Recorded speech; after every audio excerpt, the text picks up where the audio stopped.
The MBTI is in no way, shape, or form a scientific measure.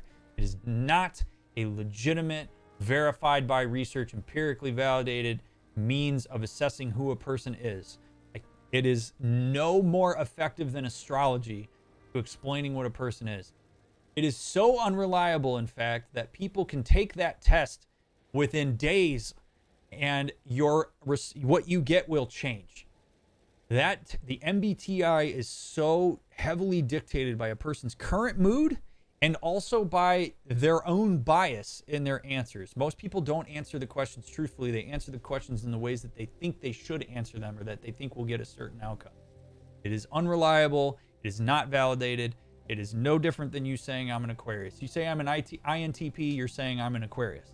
Now, that said, there is some utility to the MBTI in that it will ask you questions that allow you to engage in a level of self-exploration that can be pretty nice and give you some insight into yourself.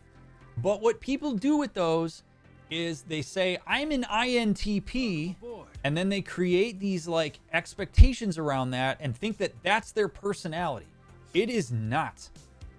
For instance, introversion versus extroversion is not actually a thing. It's on a spectrum and it's contextual.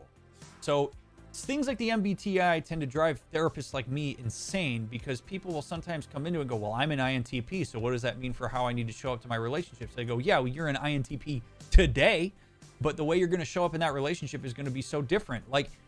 So they're cool insofar as maybe they help you have some level of insight and understanding into your preferences for things and how you might handle certain situations relative to the question you're answering. It is not in any way, shape, or form a scientific measure of personality.